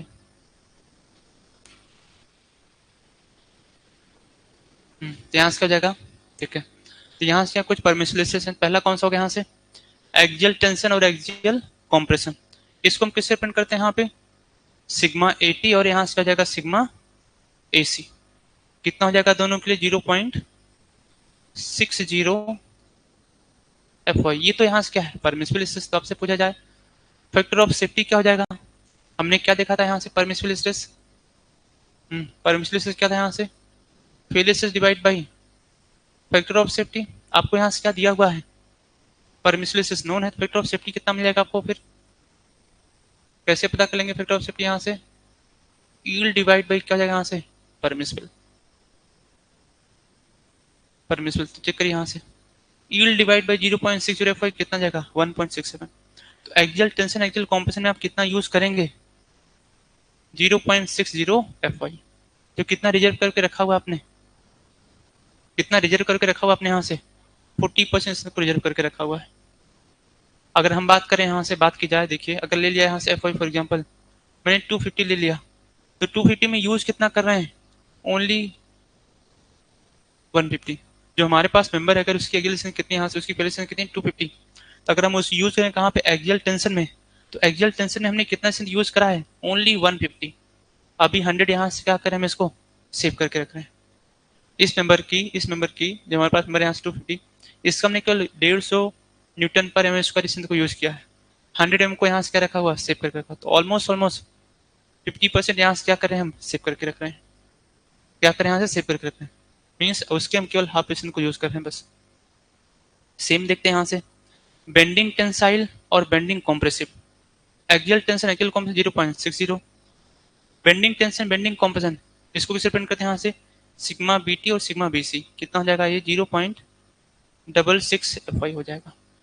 कितना मिलेगा आपको यहाँ पे 0.66 FI हो जाएगा, ये आपको यहाँ से मिलेगा। अब आगे बढ़िए यहाँ से, नेक्स्ट यहाँ से क्या है एवरेज शेयर कितना हो जाएगा यहाँ पे टाउ वी ए, ये कितना मिल जाता है आपको यहाँ से 0.40 FY। मैक्सिमम शेयर कितना यहाँ से हम यूज करते हैं टाउ वी एम, कितना हो जाता है यहाँ से 0.45 FY। बियरिंग रेसिस कितना मिलता है आपको यहाँ पे 0.75 FY। और स्ट्रेस इन बेस स्लैब हम कितना लेके चले थे यहाँ से, देखिए डायरेक्ट आपको वैल्यूज मिलेगी 185 मेगापास्कल। ये आपको यहाँ से क्या मिलेगा दी जाता है परमिसिबल स्ट्रेस। तो आप देखिए प्लेन को ध्यान रखना, एक आध क्वेश्चन आपको जरूर मिलेगा इसके ऊपर से, है ना, एक आध क्वेश्चन आपको यहाँ से जरूर मिलेगा, ये वैल्यूज आपको ध्यान रखना है। एक्सियल टेंशन एक्सियल कॉम्प्रेशन कितना हो जाएगा यहाँ से 0.60 FY हो जाएगा। बेंडिंग टेंशन बेंडिंग कॉम्प्रेशन कितना मिलेगा आपको यहाँ पे 0.66 FY हो जाएगा। नेक्स्ट टाउ एवरेज यहाँ से कितना होगा 0.40 हो जाएगा। मैक्स कितना हो जाएगा 0.45। स्लैब बेस में कितना मिलेगा आपको यहाँ से 185 और बीरिंग में कितना हो जाएगा 0.75। ऑब्जेक्टिव के लिए इंपॉर्टेंट ध्यान रखिएगा सब कोई, ठीक है भाई। ये तो यहाँ से हो गया। नेक्स्ट आगे बढ़ते हैं यहाँ से, नेक्स्ट कौन सा मिलेगा आपको यहाँ से अल्टीमेट लोड मेथड। इसका और क्या नाम है यहाँ पे, इसको प्लास्टिक मेथड बोलते हैं। अब नाम में यहाँ से क्या है अल्टीमेट लोड, नाम में आपको यहाँ से क्या मिल रहा है ये अल्टीमेट लोड, ठीक है। अगर बात करें अल्टीमेट लोड तो सारी डिजाइनिंग किसके बेस्ड होगा यहाँ पे based on the ultimate strength. देखिए यहाँ से based on the ultimate strength, तो in this method designing is based on the ultimate strength. Next point देखिए यहाँ से in this method designing is also based on the failure condition rather than working load conditions. अब देखो यहाँ पे किसको लेके कंसीडर कर रहे हैं up to its failure conditions not the working. Actual में जो काम करा होगा उसको हम कंसीडर नहीं कर रहे हैं, हम किसको लेके चल रहे हैं यहाँ से फेलियर कंडीशन। और फेलियर कंडीशन मिलेगा कहाँ पर आपको जब आप इसी के सिस्टम को यूटिलाइज कर रहे होंगे अल्टीमेट, जब आप यहाँ पे किसको यूटिलाइज कर रहे होंगे अल्टीमेट। तो फिर से देखो कहाँ पे हो गया अल्टीमेट हो गया। हियर फेलियर इंप्लाइज कोलैप्स और एक्सेसिव लार्ज डिफ्लेक्शन। अगर हम बात करेंगे फेलियर कंडीशन ध्यान रखना है इस मेंबर या तो क्या करेगा कोलैप्स कर जाएगा या फिर इसमें क्या मिलेगा आपको एक्सेसिव लार्ज डिफ्लेक्शन मिलेगा। अगर एक्सेसिव लार्ज डिफ्लेक्शन हो गया तो आपसे पूछा जाए क्या सर्विसिबिलिटी क्राइटेरिया फुलफिल होगा, किसी मेंबर में एक्सेसिव लार्ज डिफ्लेक्शन हो गया क्या सर्विसिबिलिटी क्राइटेरिया फुलफिल होगा, क्या सर्विसिबिलिटी क्राइटेरिया फुलफिल होगा, क्या आपको इसमें सेफ्टी इंश्योर हो पाएगा नहीं, क्योंकि ऑलरेडी क्या कर गया वो फिल कर गया। नेक्स्ट क्या उसमें आपको सर्विसिबिलिटी मिल पाएगा नहीं, क्या उसकी ड्यूरेबिलिटी होगी नहीं, हाँ ठीक है नहीं हो पाएगा, तो यहाँ से सर्विसिबिलिटी क्राइटेरिया फुलफिल नहीं हो पा रहा होगा। Next when the sufficient plastic hinge are formed in structure at maximum stress point, a mechanism is developed that causes failure of the structure। तो यहाँ से क्या कर रहा होगा देखिए when the sufficient plastic hinges are formed ठीक है in the structure मीन्स जो भी आपको यहाँ से फेलियर कंडीशन मिला होगा जब किसी भी स्ट्रक्चर में डेवलप होगा तो इस पर्टिकुलर पॉइंट पर जो मैकेनिज्म डेवलप होगा वो मैकेनिज्म क्या करेगा यहाँ पे स्ट्रक्चर को फेल करा रहा होगा। फिर से अल्टीमेटली हम किसकी बात कर रहे हैं यहाँ से अल्टीमेट पॉइंट की बात कर रहे हैं। आप नोट पॉइंट में चेक करिए यहाँ से when a system of load is applied on an elastic body it deforms and shows resistance against it, जिसको हम क्या बोल देते हैं, this body is termed as structure, जिसको हम क्या बोलेंगे यहाँ पे structure। तो किसी इलास्टिक बॉडी पे हमने क्या किया, यहाँ से फोर्स अप्लाई किया, ये डिफॉर्म होने की कोशिश किया, तो अगेंस्ट द डिफॉर्मेशन जो भी रेजिस्टेंस होगा उसको हम क्या बोल देते हैं, स्ट्रक्चर। क्या यही सेम चीज को हम बोलते हैं, इससे बोल देते हैं, यस। अगेंस्ट डिफॉर्मेशन जो भी रेजिस्टेंस मिलता है उसको हम क्या बोलते हैं, स्ट्रेस। यहाँ पर क्या है, structure. But if no resistance is set up against deformation, अगर कोई रेजिस्टेंस डेवलप नहीं हो रहा against the deformation, then it is termed as mechanism, उसको हम क्या बोल देते हैं यहाँ से, मैकेनिज्म। किसी बॉडी पे हमने फोर्स अप्लाई करा, ठीक है, और कोई रेजिस्टेंस आपको नहीं दिख रहा है, एक्सेसिव मतलब, एक्सेसिव मतलब, हाँ ठीक है, किसी ने आंसर करा हुआ ज्यादा, ठीक है, एक्सेसिव मतलब क्या हो जाएगा, ज्यादा। If no resistance is set up against deformation then it is termed as mechanism, इसको हम क्या बोल देते हैं यहाँ से, मैकेनिज्म बोल देते हैं। अगर रेजिस्टेंस डेवलप हो तो उसको क्या बोल देते हैं, स्ट्रक्चर। अगर रेजिस्टेंस डेवलप नहीं हो तो उसको हम क्या बोल देते हैं यहाँ से, मैकेनिज्म। ये टर्म्स भी आपको यहाँ पे ध्यान रखना है। आगे चलते हैं यहाँ से, आगे चलते हैं। अब नेक्स्ट पॉइंट यहाँ से क्या देखो, इन दिस मेथड सर्विस लोड या फिर वर्किंग लोड, वर्किंग लोड को हम क्या बोल देते हैं यहाँ पे, सर्विस लोड ही बोल देते हैं, are multiplied by a load factor, multiplied by a load factor and the cross section of the member are selected on the basis of collapse strength और ultimate strength। देखो मेथड कौन सा है, ultimate load method, तो use भी किसको करें यहाँ पे, अल्टीमेट स्ट्रेंथ को यूज करें। तो जो भी मेंबर का सिलेक्शन होगा वो किसके बेसिस पे होगा, यहाँ से on the basis of ultimate strength. देखो तो लोड फैक्टर इनटू किससे मल्टीप्लाई कर दिया, वर्किंग लोड से, तो this value will B less then और इक्वल टू अल्टीमेट लोड और कोलैप्स लोड, क्योंकि अल्टीमेट पे ही आपको क्या मिल रहा है, यहाँ से फेलियर मिल रहा है। तो अल्टीमेट लोड हम कैसे पता करते हैं, लोड फैक्टर किससे मल्टीप्लाई करते हैं, यहाँ से वर्किंग लोड से। अब वर्किंग लोड क्या हो जाएगा यहाँ से, जिसको आप सर्विस लोड बोल सकते हैं, इसी को आप क्या बोल सकते हैं यहाँ से, एक्चुअल लोड भी बोल सकते हैं, जो एक्चुअल में इस पर डेवलप हो रहा होगा, जो एक्चुअल में इस पर डेवलप यहाँ पे हो रहा होगा। ठीक है, चलिए आपको यहाँ से मिल जाएगा। नेक्स्ट आगे देखते हैं यहाँ से, since in this method reserve strength of material is used, WSM में क्या किया हम लोग यहाँ पे, ठीक है, रिजर्वेशन को ज्यादा रखा था, यहाँ पे क्या हुआ, जो रिजर्वेशन ज्यादा थी उसको हम यहाँ से यूटिलाइज कर ले रहे हैं। अगर रिजर्वेशन तो यहाँ से क्या हो रहा है, कम हो जा रहा है, तो इसका एक्शन क्या होगा, जो भी आपको सेक्शन मिलेगा उस सेक्शन की साइज क्या होगी, यहाँ पे आपको यहाँ से क्या मिलेगी, लेस मिलेगी with respect to design using WSM. तो ऑब्जेक्टिव में भी आपसे पूछा जाता है, ठीक है, अगर आप अल्टीमेट लोड मेथड से डिजाइन करें किसी भी स्ट्रक्चर को, उस सेक्शन के लिए आपको जो साइज है वो क्या मिलेगा, कम मिलेगा as compare to WSM, as compare to WSM. It means अगर आप किसी डिजाइन करेंगे अल्टीमेट लोड मेथड से, जो साइज है वो क्या मिला होगा, आपको कम मिलेगा। और ये तो सेम कंपेरिजन का हम देखा हुआ था आरसीसी में, आप डब्ल्यूएसएम से डिजाइन करिए, आप एलएसएम से डिजाइन करिए, एलएसएम में जो साइज ऑफ प्रोसेस आपको क्या मिलता है, लेस मिलता है, तो सेम पॉइंट आपको यहाँ से मिल जाएगा। Next, however it does not consider serviceability conditions, ठीक है, अब ये जो यहाँ से मेथड ये सर्विसबिलिटी कंडीशन कंसीडर नहीं कर रहा होता है, तो किसको फोकस करता है यहाँ पे, केवल फेलियर, या इसको सिंपली आप और क्या बोल सकते हैं यहाँ पे, केवल फेलियर, या सिंपली इसको आप और क्या बोल सकते हैं यहाँ पे, फेलियर बोल, या सिंपली इसको और क्या बोल सकते हैं यहाँ पे, स्ट्रेंथ बोल सकते हैं, इसको क्या बोल सकते हैं हम यहाँ पे, स्ट्रेंथ को बोल सकते हैं। तो फेलियर होगा या फिर क्या हो जाएगा यहाँ पे, ये स्ट्रेंथ हो जाएगा, ये आपको यहाँ से मिल रहा होगा। ठीक है, अब एक टर्म से यहाँ पे कौन सा आ रहा है, लोड फैक्टर। अब लोड फैक्टर क्या होगा उसको चेक कर लेते हैं। देखिए यहाँ से, air factor of safety is not used for material strength, yes ये तो स्टेटमेंट करेक्ट है। हम यहाँ पे सारा फोकस किसको लेके कर रहे हैं, हम यहाँ पे सारा फोकस किसको लेके कर रहे हैं, स्ट्रेंथ को लेके कर रहे हैं, ठीक है, और किसको लेके करें, यहाँ से हम लोड को लेके करें, स्ट्रेंथ को लेके नहीं कर रहे हैं। Next, all the load consider are considered to acting simultaneously with same load factor in this case. अब ये एक ड्रॉबैक हो गया यहाँ से, जरा चेक करिए, अगर हमने केवल डेड लोड को लिया तो यहाँ से लोड फैक्टर कितना है, 1.7, dead load plus impose load लिया कितना हो गया यहाँ से, again 1.7, dead load plus bend load seismic load लिया अगेन कितना हो गया यहाँ से, 1.7, और जब को एक साथ लिया कितना हो गया यहाँ से, एक साथ लिया यहाँ से कितना हो गया। अब क्या हर एक केस में इंटेंसिटी आपको सेम मिल रहा होगा, सबका अलग अलग, यही इसका एक ड्रॉबैक है। लेकिन ऑब्जेक्टिव में आपसे ये चीज पूछा गया है, ऑब्जेक्टिव में ये चीज आपसे पूछा गया है, ठीक है, कि हम कितना लेके चलते हैं जब तीनों लोड को एक साथ लेते हैं in case of ultimate load method. तो अल्टीमेट लोड मेथड में आपको वैल्यू कितनी ली गई है, कितना ले लिया यहाँ से 1 पॉइंट कितना लिया यहाँ से 1.7 और 1.3। जब सभी लोड को एक साथ ले तब वैल्यू कितना मिलेगा आपको यहाँ से 1.3 हो गया, है ना। जब सबको एक साथ नहीं लिया, केवल डेड लोड के लिए कितना हो गया 1.7। Dead load plus impose load कितना जाएगा यहाँ से again 1.7। Load factor plus wind या सेस्मिक लोड कितना जाएगा यहाँ से 1.7। तो हमने किसको ले लिया यहाँ से लोड फैक्टर को।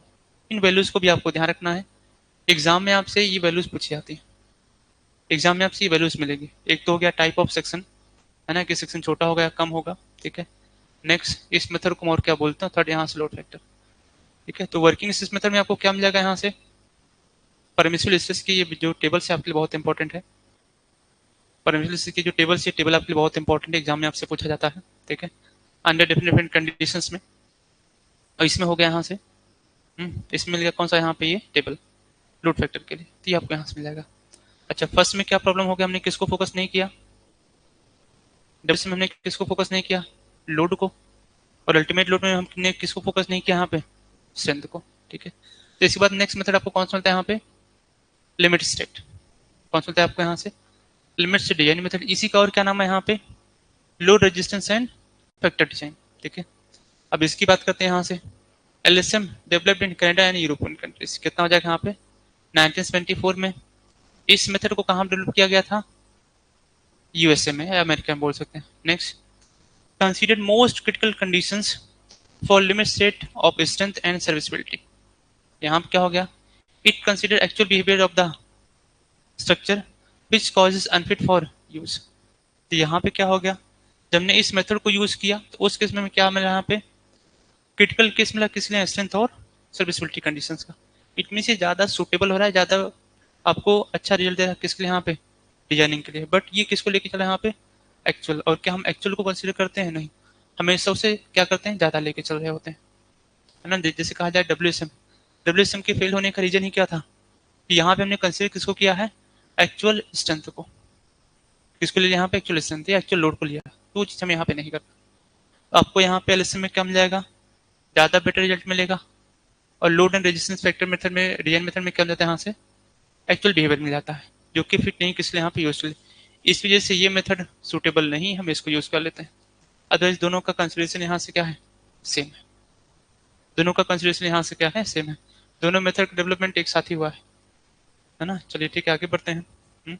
अब नेक्स्ट पॉइंट यहाँ से क्या लिखा है ऑल द ड्रॉबैक्स, कहाँ किसका यहाँ पे WSM and ultimate load method are overcome in this case.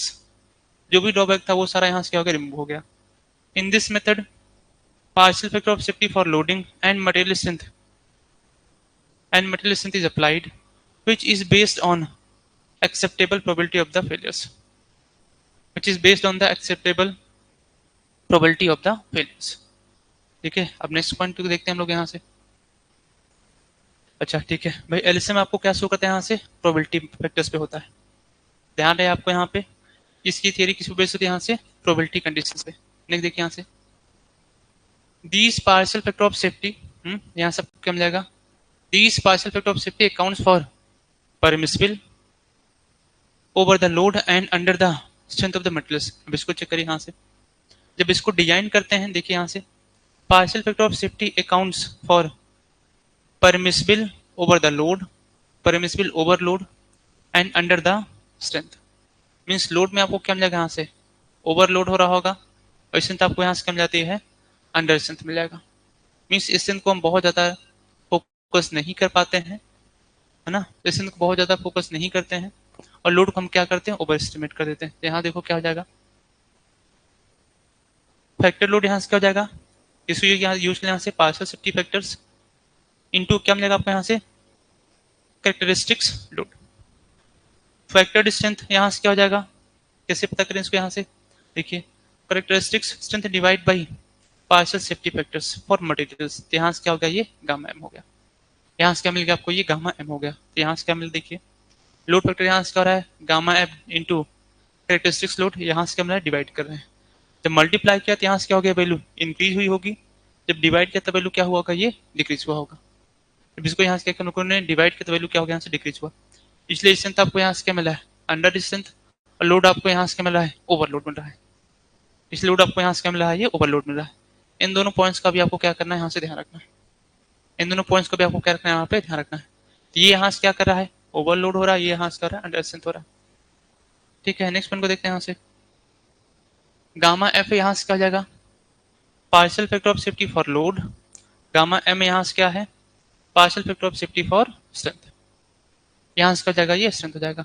अब नेक्स्ट पॉइंट आइए यहाँ से, ऑल कैरेक्टरिस्टिक्स वैल्यूज आर, अब फिर से देखिए यहाँ से, all the characteristics values are the values that are not expected to be exceeded with more than 5% probability during the life of the structure। क्या ये 5% का कंसेप्ट ऑलरेडी हम लोगों ने देखा हुआ है in case of the in case in in RCC. Again इसको नोट डिस्कस करा हुआ है, कैसे थोड़ा देखते हैं यहाँ से। ठीक है, इसको देखा जाए यहाँ से। फॉर एग्जांपल हम लोगों ने यहाँ पे एक मेंबर को लिया। आप यहाँ से मान लीजिए यहाँ से एक बिल्डिंग हो गई, ठीक है ना। हमने इसको डिजाइन करा हुआ है यहाँ से, आप इसको ले सकते हैं यहाँ से G+2 हो जाएगा, जिस पर लोड अप्लाई करा हुआ है यहाँ से। जो लोड अप्लाई करा हुआ है फॉर एग्जाम्पल 1000 किलोन्यूटन आ रहा है। इसकी डिजाइन लाइफ कितनी यहाँ से है, फॉर एग्जाम्पल यहाँ से कितना 20 ईयर्स। 20 ईयर्स। तो आपसे पूछा जाए ये जो स्ट्रक्चर है अपनी डिजाइन लाइफ में कितने परसेंट चांसेस है कि 1000 किलोन्यूटन लोड को क्या करेगा, वो एक्सपीरियंस करेगा या फिर इसको एक्सीड करेगा। तो आपसे पूछा जाए कितने परसेंट चांसेस है कि जो बिल्डिंग है अपनी डिजाइन लाइफ में इस 1000 किलोमीटर लोड को रीच करेगा, आप बोल सकते हैं यहाँ से एक्सपीरियंस करेगा, इसको एक्सीड करेगा। कितने परसेंट चांसेस हो जाते हैं, ओनली 5%।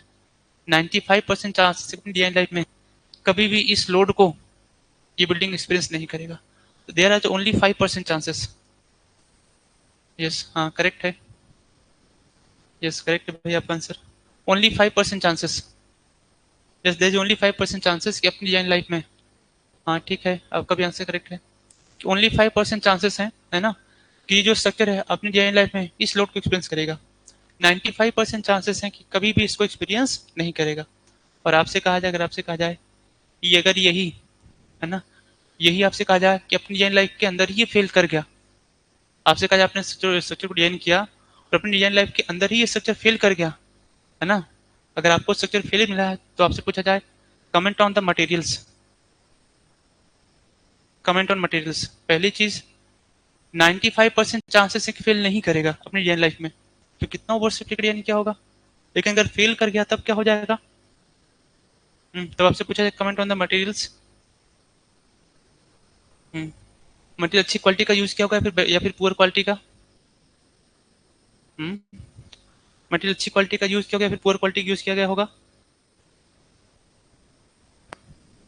आपको बहुत ही इंफीरियर क्वालिटी का मटेरियल मिलेगा, है ना, आपको बहुत ही इंफीरियर क्वालिटी मटेरियल मिलेगा।